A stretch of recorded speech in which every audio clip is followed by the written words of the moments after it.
이번 이야기는 지옥과 악마.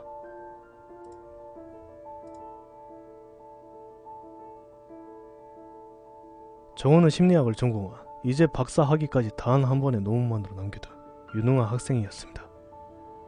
그는 자신의 논문을 위해 그 어느 때보다 노력했고 완벽한 그의 성격만큼이나 심혈을 가했습니다. 정호의 마지막 논문 주제는 인간의 망상장애.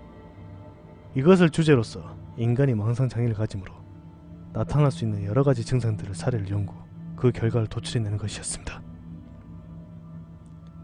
정호는 마지막 논문에 자신의 모든 것을 담아가기 시작했습니다.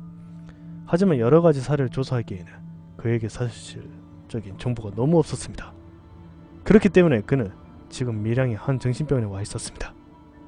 그리고 병원복을 입은 한 여자아이와 대면하고 있었습니다.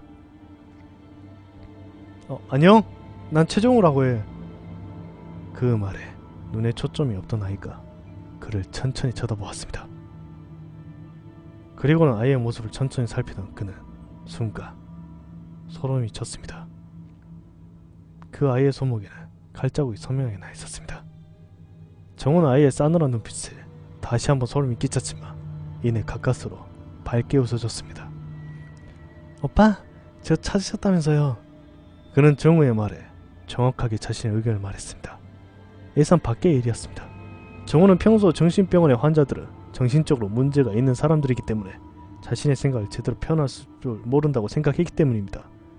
하지만 정우는 금세 잘했다는 생각이 들었습니다.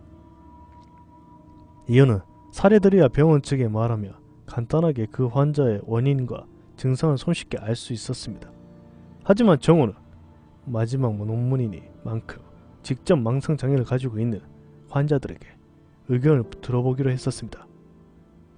그런데 그 환자의 정신상태가 서로의 의견을 주고받을 수 있는 만큼 멀쩡하다니 정우에게는 필요한 정보를 얻는 데 훨씬 쉬울 것이라고 생각했기 때문입니다. 저 이름이 뭐니? 정우의 말에 아이는 대답했습니다. 저 효진이라고 해요. 최효진. 아이의 말에 정우는 다시 한번 아까보다 더 큰 미소로 효진을 바라봤습니다. 하지만 정우는 솔직히 어디서부터 어떻게 말을 이해할지 몰랐습니다. 그도 그럴 것이 질서적으로 넌 무슨 일이 있어서 이것에 왔니라고 할 수 없는 노릇이 아닌가.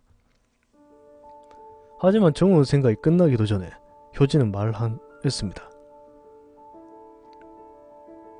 오빠, 혹시 지옥을 체험해 보신 적이 있나요? 뜬금없는 효진의 물음에 정우는 당황했습니다. 하지만 그는 효진은 말했어. 어떤 것이라도 얻을 수 있다면 아무래도 좋았습니다. 또한 효진은 망상장애를 가진 환자였습니다. 그녀가 이러한 뜬금없는 행동에는 이유가 없다는 것을 그는 알고 있었습니다. 응? 아니? 갑자기 왜 그런 질문을 하는 거야? 정우 말에 효진이 대답했습니다. 저는 해봤거든요. 궁금하면 들려줄게요. 정우는 이어진 효진의 말에 왠지 모를 흥미가 생겼고 이내 고개를 끄덕였습니다. 정우의 그 모습을 본 효진은 갑자기 무서운 눈을 뜨고 말을 시작했습니다. 오빠, 지옥은 진짜 있어요. 전 똑똑히 그리고 분명하게 기억해요.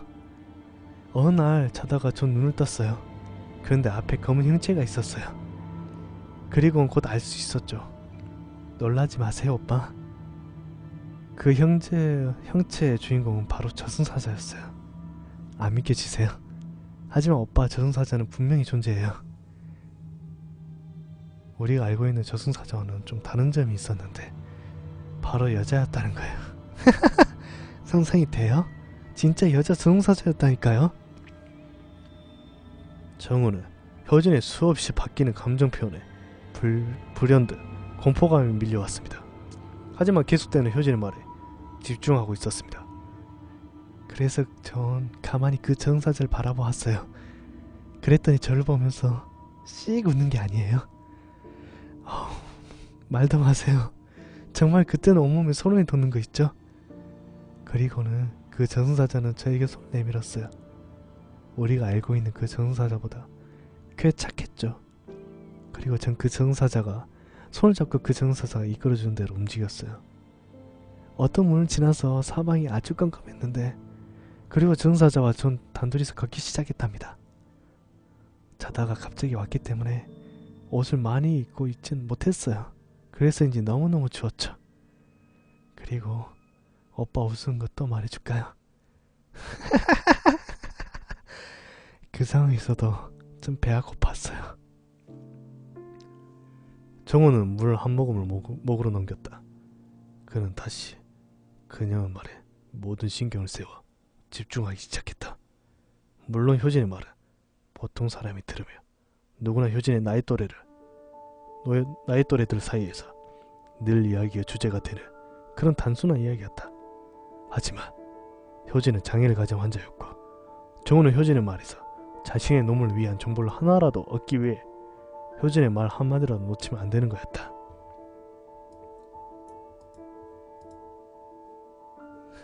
하여튼 오빠 얼마나 우스웠는데요. 그리고 어느 정도 길을 걷다 보니 또 어떤 문이 있는 거예요. 아까 내가 나온 문보다는 2배는 큰 것 같았어요. 잠시 문 앞에 섰는데 갑자기 같이 있던 저승사자가 뭐라고 크게 소리쳤어요. 전 너무 춥고 배고파서 잘 듣지는 못했답니다. 그런데 신기하게 저승사자의 말이 끝나자마자 문이 열리는 거 있죠. 근데 너무 웃긴 게 너무 금방 지옥까지 왔다는 거예요. 잠시 웃긴 생각에 웃음이 나오는 거 억지로 참았답니다. 그리고 문이 열렸어요. 그리고 전 봤어요. 염라대왕을 말이에요. 근데 염라대왕도 여자였다면 믿으시겠어요? 아직까지 생각해도 너무 웃긴 거 있죠. 하여튼 전 그 염라대왕 앞에서 무릎을 꿇었어요. 옆에 있던 저승사자가 그렇게 하라고 시켰거든요. 이때는 진짜 무서웠어요. 저승사자의 표정이 소름 끼쳤거든요. 저는 무릎을 꿇고 바닥만 쳐다봤어요. 너무 무서워서 눈을 감고 귀를 감쌌어요. 그래서인지 저승사자와 염라대왕이 서로 얘기를 했는데 잘 못 들었어요. 제가 생각할 때 저승사자가 아마도 저를 지옥에 보내라고 말한 것 같아요. 왜냐하면 저승사자가 가고 나서 염라대왕이 그랬거든요. 지옥에 온 걸 환영한다고요. 그러니 도망가지 말라고 했어요.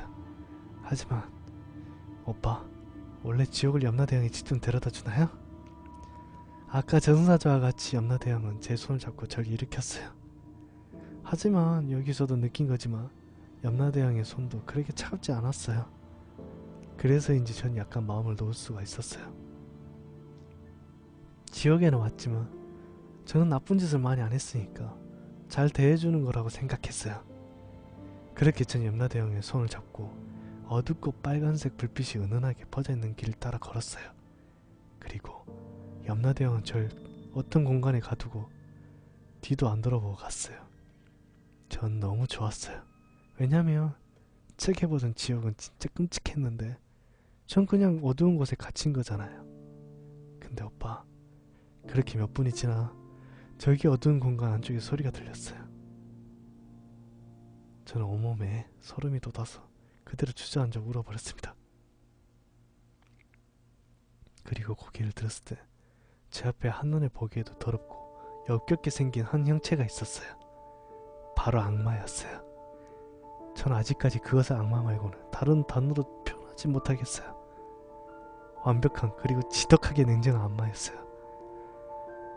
저승사자와 염라대왕 그리고 악마, 마지막으로 지옥은 존재한답니다. 정우는 효진의 사실적인 표현에 넋을 잃었습니다. 이토록 자신의 감정을 쏟아부어 말하는 효진이 정우에게 말하고자 하는 바를 정우는 알지 못했습니다. 하지만 정우는 이제 자신의 논문이 중요한 게 아니었습니다. 그는 효진이 하고 싶어하는 의미를 찾기 위해 다시 그녀의 말을 들었습니다. 악마는 저보다 몇 배나 훨씬 덩치가 컸어요. 그리고 무서운 표정으로 저에게 천천히 다가오기 시작했어요. 그리고는 그 악마는 자신의 입에서 나오는 불길이 제 온몸을 휘감기 시작했답니다. 오빠는 죽어도 그 느낌을 알 수 없을 거예요. 불길이 몸에 닿을 때마다 느껴지는 그 고통을, 그 두려움을 악마는 조금의 지체도 없었어요. 제가 공포에 몸부리치며 안간힘을 쓸수록 악마는 더욱더 악랄해졌어요. 조금 더 구석구석 제 몸에 자신의 불길을 닿게 했어요. 저의 몸에는 수많은 생채기와 피로 아주 더러워졌습니다. 그 악마로 인해 갈기갈기 찢겼고 끝도 없는 두려움의 나락으로 떨어졌어요. 하지만 더 무서운 건 뭔지 알아요? 그 악마는 그 무서운 불길과 같이 너무 악랄한 방법들로 계속해서 제 온몸을 망가뜨리기 시작했던 것이에요. 그리고 악마의 온몸이 제 온몸을 감쌌어요. 그리고는 입에서 불길을 내뿜었고 손에는 날카로운 칼날이 돋아있었어요. 그리고는 뾰족한 mol들이 달린 거대한 방망이로 저를 감싸고 지키고 내리쳤어요. 저는 공통과 두려움, 무서움, 절망, 체념 등 여러가지 감정을 느꼈어요. 그리고 그 모든 걸 온몸으로 느꼈어요. 오빠, 어떤지 상상이 되세요? 상상이 되냐고요? 효진의 목소리가 조금씩 떨렸습니다. 정우는 효진의 말들 속에서 그녀의 감정들을 조금이나마 느낄 수 있었고 왠지 모르게 슬퍼졌습니다. 하지만 이어지는 효진의 말을 듣기 위해 다시 정신을 가다듬었죠. 그렇게 저는 그 악마의 잔인함 속에서 온몸이 되돌릴 수 없게 처참해졌어요. 하지만 지옥이잖아요. 지옥은 영원하다고 했어요. 전 지금 악마에게 영원히, 그리고 영원히, 또 영원히 같은 방법으로 고통을 당할 생각에 눈물이 났어요. 하지만 지옥은 한 가지 공간 존재하는 게 아니에요. 전 그 악마의 잔인함과 악랄함이 끝인 줄 알았어요. 하지만 그 저승사자는, 그 악마는 저승사자와 염라대왕이 그랬던 것처럼 제 손을 잡고 일으켰어요. 그리고 어디론가 데려갔어요. 하지만 전 걷기도 힘들었어요. 지옥의 모든 것을 느끼고 있었어요. 효진의 눈에는 눈물이 흘렀어요. 그리고 조금 차분해진 목소리로 다시 말했습니다. 그 악마는 다시 어두운 공간으로 절 데려갔어요. 그리고 제 손을 놓거나 어두운 곳으로 모습을 감췄어요. 그런데 오빠, 다시 그 악마가 나타났을 때 전 그동안 느낄 수 없었던 새로운 느낌을 느낄 수 있었어요. 끝도 없는 두려움, 영원함에 대한 절망, 고통들.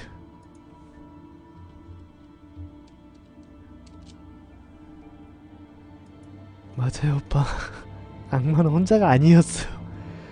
몇 명인지 생각도 안 나요. 다만 악마들의 표정은 하나같이 똑같았어요. 그저 그 악마들의 그들만의 방식으로 전 끝없는 고통을 받았어요. 끝도 없었어요. 찢겨지고 불길에 휩싸이고 칼날에 베이며 몽둥이에 터져나가며 온몸이 내 몸이 그 악마들의 한낱 유익거리가 된 거예요. 마지막 악마의 악랄함이 끝날 때쯤에 전 정신을 잃었답니다. 그리고 눈을 떠보니 병원이었어요. 그리고 저의 지옥 체험 말하니까 절 이곳으로 데려왔어요. 하지만 오빠는 믿어주세요. 지옥은 존재해요. 효진은 그 말의 끝으로 몸을 덜덜 떨더니 입에 거품을 물고 뒤로 쓰러졌습니다. 발작이었습니다. 정우는 재빨리 간호사들을 불렀고 효진이 실려갔습니다. 하지만 정우는 효진의 발작보다 자신에게 해준 그 말에 그 어떠한 말도 할 수 없었고 멍하니 자리에 앉아 생각했습니다. 몇 시간이 지나야 정우는 그 자리에서 나옵니다. 그리고 효진 담당 의사를 찾아갔습니다. 저기 효진이는 괜찮나요? 정우 말에 효진의 담당 의사가 말을 열었습니다. 아니 무슨 일이 있었기에 그동안 없던 발작까지 일어난 겁니까? 정우는 말합니다. 효진은 자신의 지옥을 체험했다고 말했어요. 그게 어떤 의미인지 약간은 예상이 됩니다만. 정우 말에 담당 의사의 표정이 순간 서글퍼졌습니다. 그리고 정우가 말을 이었죠. 저 혹시 괜찮다면 효준이가 어떤 이유로 이곳에 온 건지 알 수 있을까요? 담당 의사는 자리에서 일어서더니 어떤 서랍에 서류를 가지고 왔습니다. 서류를 넘기던 의사는 덤덤하게 말 이어갔죠. 물론 아시는 듯이 채여진 환자의 병명은 망상장애입니다. 그 중에서도 현실 도피증에 가까운 증상을 보입니다. 채여진 환자는 어떠한 충격을 받고 그 충격의 강도가 너무 센 나머지 자신의 충격적인 현실을 인정하지 않았습니다. 즉, 자신의 현실에 적극적으로 맞서지 못하고 회피하는 행동을 보입니다. 그리고 의식적으로든 무의식적으로든 그 현실을 인정하지 않고 부정하는 것이죠. 그리고 담당 의사는 목을 축이고는 다시 말 이어갔습니다. 그리고 채워진 환자에게 어떤 일이 그녀로 하여금 심각한 정신질환을 앓게 했다는 것은 그쪽이 예상하고 있는 것이 맞습니다. 그 환자는 고아였죠. 19살이 되던 해 자신이 지내던 한 보호시설에서 다른 집으로 입양을 하게 됩니다. 하지만 놀랍죠. 입양은 보통 아주 어릴 때 가는 것이 통상적인 일입니다. 아마 제가 생각할 때는 그 집에서 보호시설에 돈을 좀 지어준 것 같더군요. 하지만 하필이면 그 집의 가족들이 사이코였던 거예요. 채워진 환자는 입양된 날 자신의 양아버지로부터 심한 강간을 당하게 됩니다. 어린 나이로서는 받아들일 수가 없는 정도라고 생각하시면 되겠네요. 그리고 그 양아어머니 되는 여자도 그것을 알면서도 신경 쓰지도 않았다고 해요. 즉, 그 집에서 환자는 철저하게 혼자였고 당하는 입장이었죠. 하지만 여기서 멈추지 않았어요. 그 양아버지란 사람은 자신의 동호회 사람들 10명 정도를 모집해 근처 공사장에서 그 환자를 집단 강간하게 됐어요. 그 사건은 채워진 환자는 공사장 주변에서 손목을 칼로 그어 자살 시도했지만 지나가던 시민의 제보로 병원으로 이송되어 목숨을 살렸다고 합니다.